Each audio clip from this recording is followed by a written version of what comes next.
Alors, pour Jack in the Box 2, pour le film Jack in the Box 2, on est sur un concept plus différent que le 1. Évidemment. Évidemment, il fallait un concept beaucoup plus différent que le 1. Mais Dieu sait à quel point je déteste l'égoïsme. Dieu sait à quel point je déteste et j'ai vraiment une sainte horreur de l'égoïsme. Je déteste ça, ça m'énerve. Et en fait, le 2, Jack in the Box, l'éveil du démon, raconte en fait raconte l'histoire de Olga, une jeune femme, enfin une vieille femme, pardon. Donc ça raconte l'histoire de Olga, une, euh, une vieille dame qui est au stade final d'une maladie mortelle et cancéreuse, je crois. Euh, Incurable, voilà. Ils disent pas quel genre de maladie. Mais Olga Marsdale, une jeune femme au dernier stade d'une maladie incurable, est en possession de la Jack in the Box, donc de la boîte, de la fameuse boîte, et elle conclut un pacte. Elle a conclu un pacte avec le Jack in the Box, qui lui a promis que si elle lui livrait 6 âmes innocentes, eh bien, le Jack in the Box, donc le démon à l'intérieur de cette boîte, lui rendra sa santé et fera disparaître la maladie pour toujours. J'aime beaucoup moins le 2 que le 1, parce qu'en fait, euh, dans le 2, en fait, il y a quelque part aucune logique, mais en même temps, il y a une logique. La logique, elle est dans le fait, la logique, elle est dans le fait que cette Olga Marsdale, qui est au dernier stade de sa maladie incurable, la logique est dans le fait qu'elle lui livrera 6 âmes pour pouvoir être guérie de sa maladie parce qu'elle a conclu un pacte avec le démon. Et le truc pas logique dans le film, donc dans le 2, le truc pas logique, c'est que justement, elle va devoir lui livrer 6 âmes. Donc, quelque part, elle va devoir lui livrer 6 âmes. Donc, son fils qui vit avec elle va invoquer 6 fois le démon. Donc 6 fois il va invoquer le démon, 6 fois il va le faire sortir, et il va tuer 6 personnes 6 fois. Là, c'est la logique que je comprends pas, c'est que tu invoques un démon, donc tu l'appelles, alors que dans les films d'horreur, quand il y a un démon, t'es censé le fuir. T'es censé fuir le démon quand il y a un démon dans un film d'horreur, t'es censé le fuir, pas l'invoquer. Je sais que là, tu l'invoques pour pouvoir faire en sorte que quelqu'un aille mieux, qu'une personne qui t'est chère aille mieux, mais là, c'est la logique qui va pas. C'est que tu l'invoques 6 fois. Et il y a la logique au-dessus qui va, c'est qu'elle a conclu un pacte.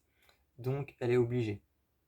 Donc, ce film, quelque part, il tourne un peu dans le logique et redescend vers le pas logique. Vous comprenez un peu le concept? Vous comprenez un peu le graphique que j'essaie de montrer? Il y a le logique, elle a conclu un pacte et cette chose peut lui enlever sa maladie. Et puis il y a l'illogique qui arrive et qui remonte en puissance, où en fait on invoque ce démon 6 fois et finalement, je veux dire, c'est normal. C'est normal quelque part que ça finisse en vrille, que ça finisse en total carnage, parce que t'as invoqué 6 fois un démon venu, euh, venu des entrailles de, je sais pas si on peut dire l'enfer, mais, mais venu des entrailles d'une boîte qui apparemment serait un autre monde. Et, euh, et donc voilà, donc le 2 je le trouve un peu. Le 2 je le trouve un peu perdu par rapport au. Je le trouve un peu perdu par rapport au premier, qui avait un concept déjà très intéressant. Donc le 2 je le trouve un peu perdu par rapport au concept du premier, qui était très intéressant.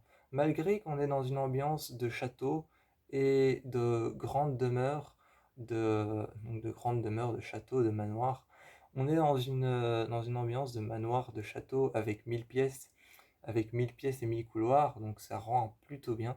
Ça a un rendu plutôt bien parce qu'on est dans cette ambiance de 1000 pièces et 1000 couloirs, d'un grand manoir, d'un grand château énorme.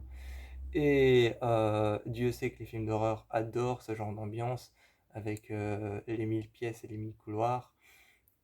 Donc on est plutôt sur une bonne ambiance, mais euh, je trouve que le 2 est beaucoup trop éloigné du un parce que parce qu'en fait, ce qui me dérange, c'est que dans le 2, le démon n'agit pas seul. Le démon n'agit pas en solitaire et n'agit pas selon ses règles à lui.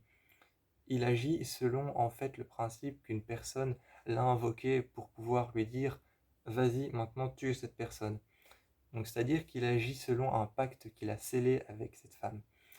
Et c'est ça qui m'énerve dans le 2, c'est qu'il agit selon les principes d'un pacte qu'il a scellé avec cette femme, donc il est quelque part obligé d'agir selon le pacte. Et donc il est obligé d'agir selon le pacte et pas seulement agir selon lui comme il a envie de tuer. Et c'est ça qui m'énerve, c'est que moi je préfère un film d'horreur dans lequel le démon agit selon comme lui a envie de tuer que selon les règles d'un pacte ou selon les règles de quoi que ce soit. Et là, il agit selon les règles d'un pacte et pas selon ses règles à lui. Genre, je vais tuer cette personne, après je vais tuer cette personne, celle-là je vais l'épargner, mais je vais seulement la blesser. Elle, je vais la tuer, elle, je vais la tuer, elle, je vais la tuer. Et non, il agit pas comme ça. Il agit selon ce qu'on lui a demandé de faire. Selon quand on l'a invoqué, où on l'a invoqué, avec qui on l'a invoqué, eh bien, il agit selon la personne qui va voir, en fait. À chaque fois, à chaque fois, on va apporter la boîte, kidnapper une personne, cette personne sera kidnappée et attachée, et la boîte va s'ouvrir, et alors le Jack in the Box, le démon, n'aura pas d'autre choix, en fait, que de tuer la personne qu'il a en face de lui. Parce que c'est cette personne-là qu'on lui présente, et la boîte est avec la femme ou avec l'homme euh, dans, euh, dans l'endroit. Donc il n'a pas d'autre choix que de tuer cette personne-là. Il ne peut pas choisir et il n'a pas quelque part le bénéfice, non pas le bénéfice du doute, mais quelque part en fait il n'a pas le choix tout simplement. Voilà, j'allais dire le bénéfice du doute. Mais quelque part en fait il n'a pas le choix et c'est ça qui m'énerve dans ce film. Donc je vous encourage quand même à aller voir je vous encourage quand même à aller voir Le Réveil du démon, ou alors L'éveil du démon, ou alors Awakening. Oui, c'est ces trois noms, soit Awakening en anglais, L'éveil du démon, ou Le Réveil du démon. Euh, je vous encourage quand même à aller le voir, mais il est moins bien que le 1. Voilà, c'est tout pour moi. Moi, je vous fais plein de bisous. Je vous encourage à aller voir Jack in the Box de Le Réveil du démon.